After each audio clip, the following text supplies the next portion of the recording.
Lalu akankah ultimatum Presiden Trump untuk menghancurkan Iran selamanya jika Iran menolak membuat kesepakatan tak diabaikan akan terjadi? Kami akan diskusikan ini bersama dengan para narasumber. Bergabung saat ini alumnus Rajaratnam School of International Studies NTU Riko Marbun dan praktisi sekaligus pengajar hubungan internasional dari Synergy Policies Dina Prapto Raharja. Selamat sore semuanya dengan Tifal di sini. Apa kabar? Selamat sore. Selamat sore, kabar Terima baik. kasih sudah bergabung bersama kami kali ini. Ini ada ancaman lagi yang dilayangkan oleh Trump, Mas Riko, mau dihancurkan nih Iran atau ya bikin kesepakatan lagi. Kalau membaca ancamannya ini, ultimatum ini dalam konteks bahwa kedua negara masih perang atau malah kebalikannya? Jadi kalau saya melihat, kalau kita catat sebenarnya plus ancamannya sekarang ini sudah 7 kali ancaman ya.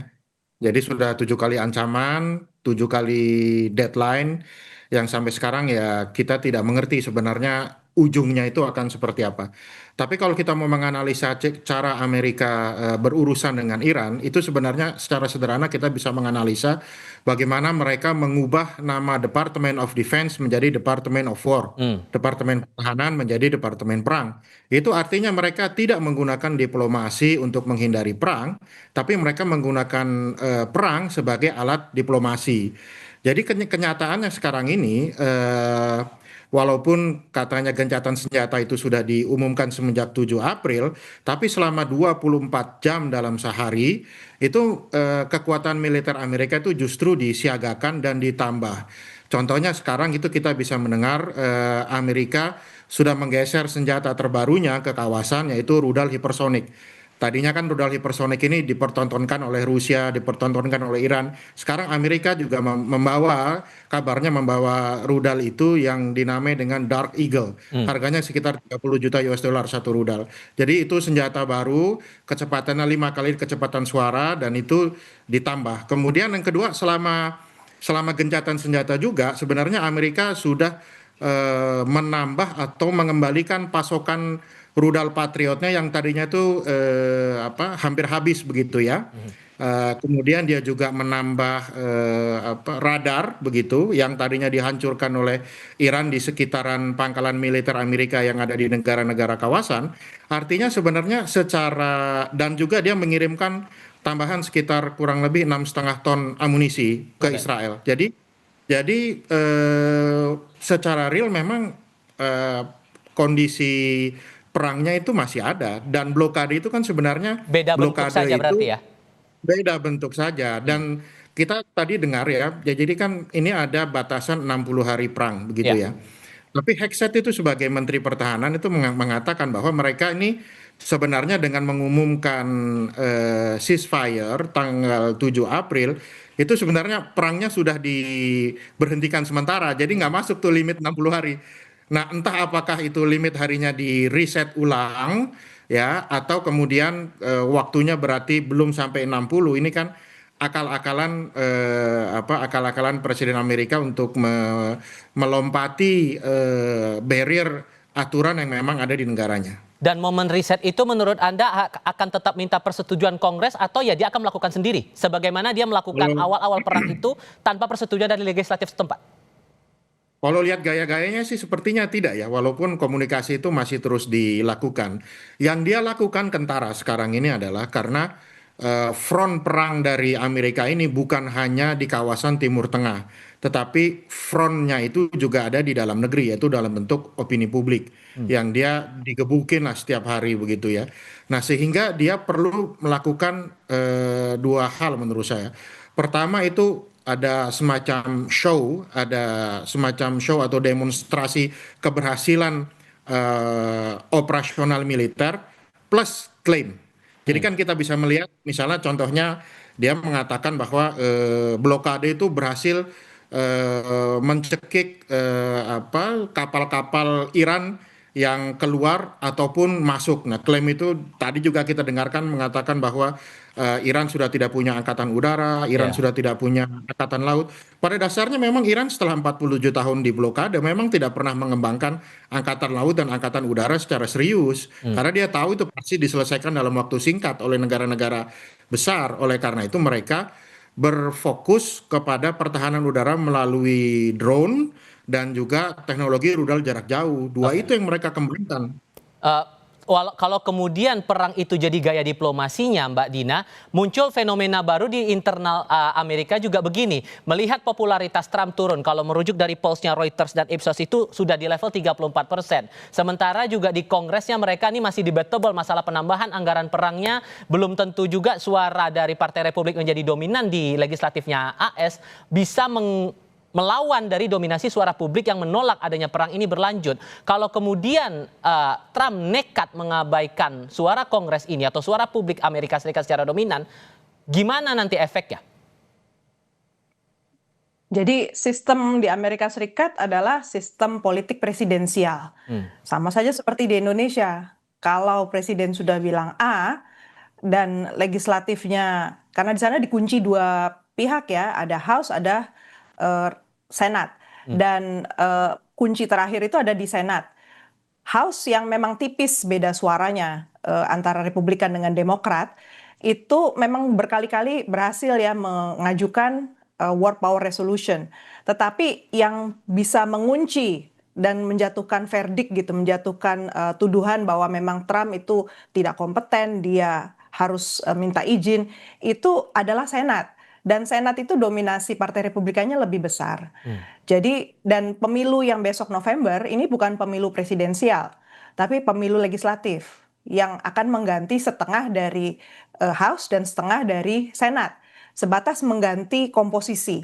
Jadi, tantangannya sekarang adalah bahwa suara dari publik itu masuk ke mekanisme yang mana nih untuk Trump. Apalagi Trump ini kan bukan seseorang yang masih akan running lagi sebagai presiden.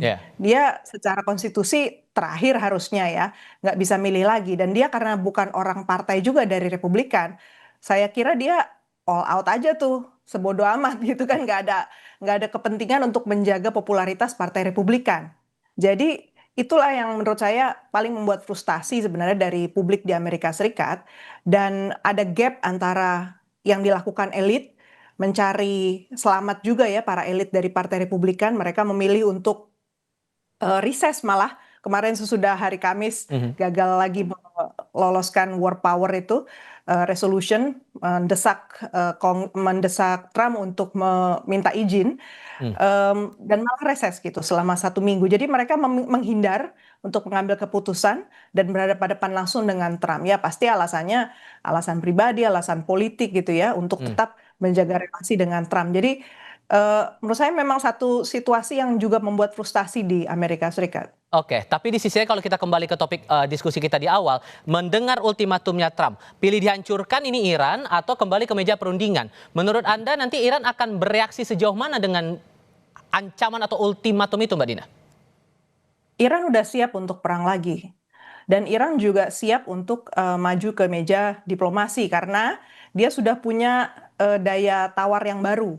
Pertama, kita tahu bahwa di OPEC udah pecah. Jadi Uni Emirat Arab sebagai pemain penting di OPEC yang bisa menstabilkan harga minyak, memilih untuk keluar dari persekutuannya dengan Saudi dan rekan-rekan yang lain, yang 11 negara lain di OPEC. Artinya kemungkinan harga minyak itu bisa distabilkan lewat OPEC itu melemah. Dan negara Teluk notabene juga nggak solid. Kemudian yang kedua, Iran itu sudah berhasil bekerja sama dengan Pakistan untuk mulai menjajaki jalur darat untuk tetap lolos dari embargo si Amerika Serikat di Selat Hormuz. Jadi lewat jalur Asia Tengah masuk sampai ke China, dia lewat kereta api. Sementara kalau untuk jalur shipping di laut, Iran itu ternyata punya akal juga ya, dia melipir jalan di pelabuhan Pakistan, terus sampai ke India, masuk ke Selat Malaka, baru di Selat Malaka dia menyalakan sensornya lagi. Jadi Iran sudah punya cara untuk mengubah tata kelola permainan juga di Timur Tengah. Jadi Amerika Serikat kesan saya juga udah antisipasi kan ya, dia udah mulai mengalihkan sebagian dari dananya, kemudian daya serangnya kepada Israel.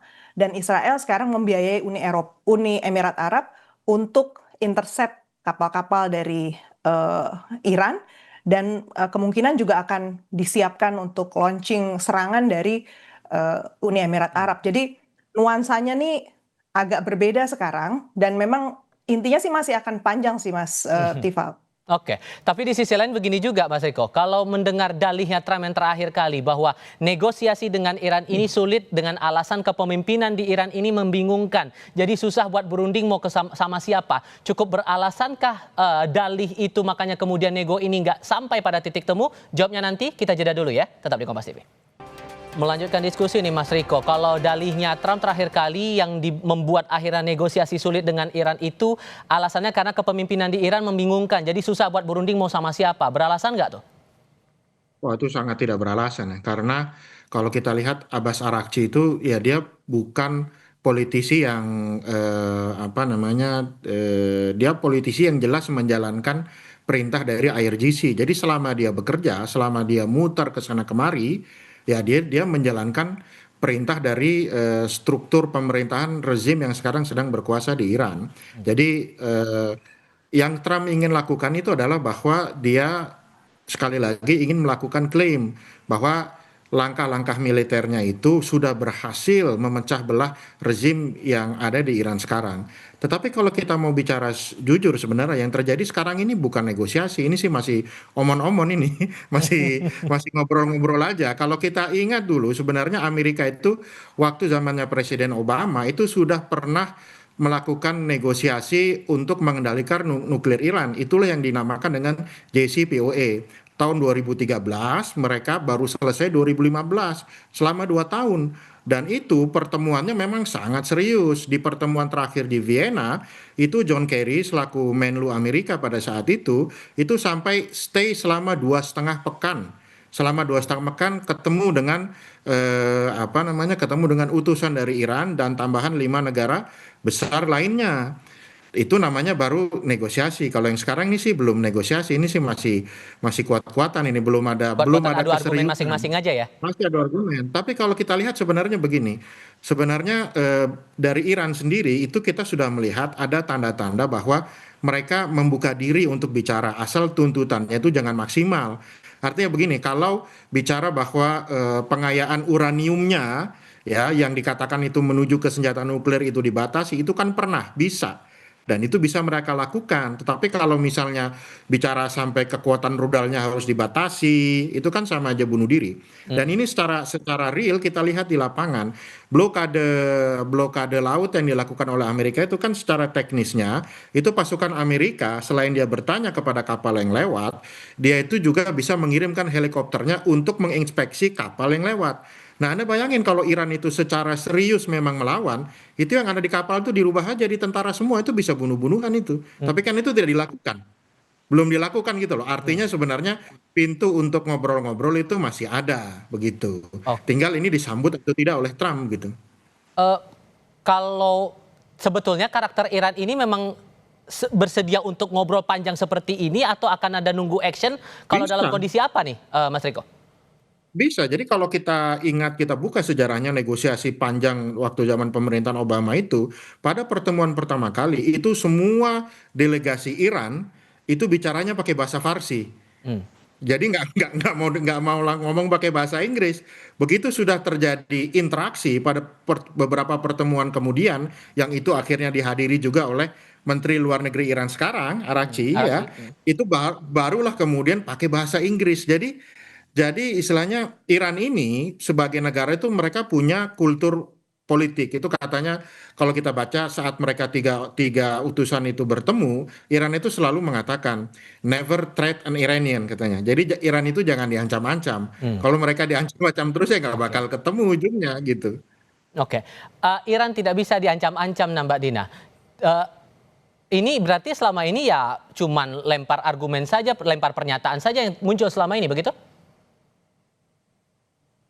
Lempar argumen maksudnya dari Amerika. Hmm.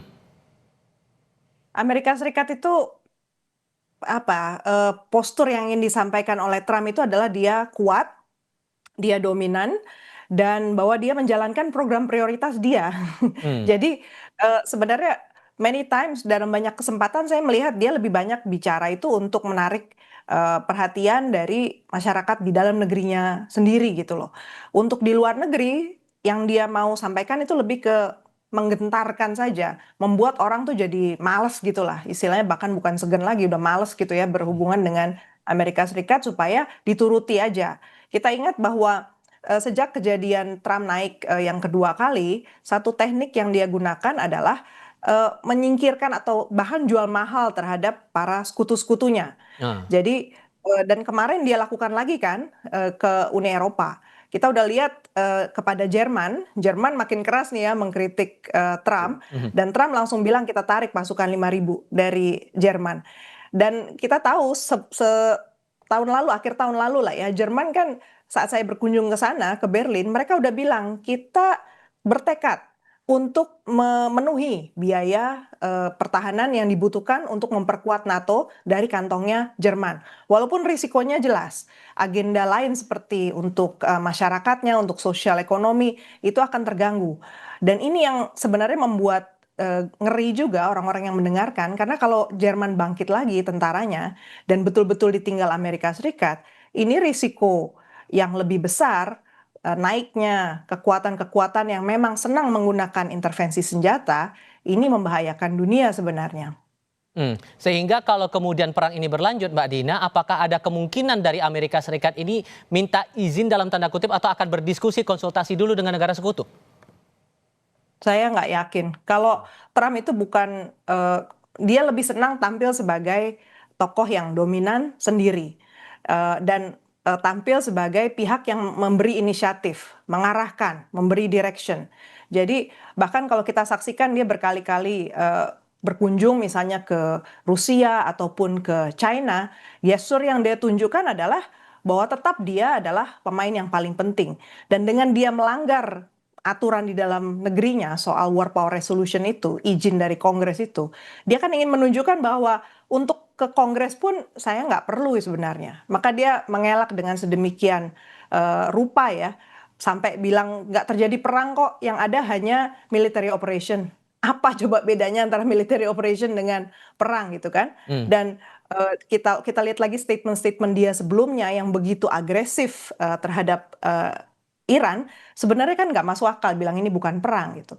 Jadi konsultasi itu sepertinya tidak ada dalam DNA-nya Trump, dan sekali lagi karena dia bukan orang partai, dia nggak memikirkan kepentingan partainya di periode berikutnya, dan karena dia juga kemungkinan besar nggak running lagi sebagai presiden, ya udah kita bisa berhadapan dengan situasi yang rumit.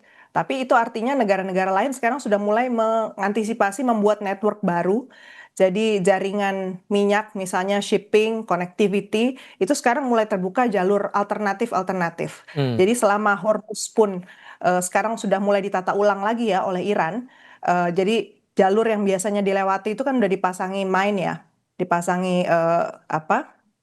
ranjau. Ya. Nah, jalur yang alternatif dibuat itu justru mendekat ke wilayah Iran. Jadi ke depannya sebenarnya nggak mungkin kita mengabaikan peranan Iran di kawasan sana, di Selat Hormuz. Jadi menurut saya memang yang harus diantisipasi adalah termasuk buat Indonesia. Ke depan komunikasi kita dengan pihak Iran itu tak terhindarkan. Bahkan negara-negara ASEAN itu kan terbukti kita malah nggak belanja minyak dari Amerika seperti yang dimaui Amerika kan. Kita belanjanya dari Rusia. Nah itu tinggal kuat-kuatan, kita sanggup nggak kalau ditekan sama Barat, nggak boleh loh ya beli dari Rusia gitu. Jadi diplomasi kita di bidang ini juga harus jadi perhatian penting. Oke, terakhir Mas Riko, singkat saja. Kalau kemudian Trump masih akan tetap bersikeras dengan pendiriannya akan menghancurkan Iran, tetap melanjutkan perang ini, apa risikonya di mata dunia menurut Anda? Trump tidak peduli akan risiko yang dihadapi secara global begitu ya, karena memang dia saat dia naik menjadi presiden di basis MAGA itu, mereka ini justru menyalahkan globalis akan kesulitan ekonomi yang dirasakan oleh Amerika. Jadi mereka ini merasa bahwa Amerika ini dibebani dengan tanggung jawab, terutama tanggung jawab finansial, tanggung jawab militer yang sedemikian besarnya oleh dunia, sehingga sudah saatnya seperti Eropa itu ya urus diri masing-masing. Baik. Jadi Amerika tidak berpikir sejauh itu. Yang berbahaya ini adalah bagi kita. Kalau misalnya ternyata struktur global ini berubah dan dunia ini masuk ke dalam anarki, siapa yang bisa menjamin keselamatan kita selain diri kita sendiri? Itu yang jadi pertanyaannya. Oke, Mas Riko, Mbak Dina, terima kasih banyak sudah berdiskusi bersama saya hari ini. Sehat selalu semuanya, selamat sore. Terima kasih.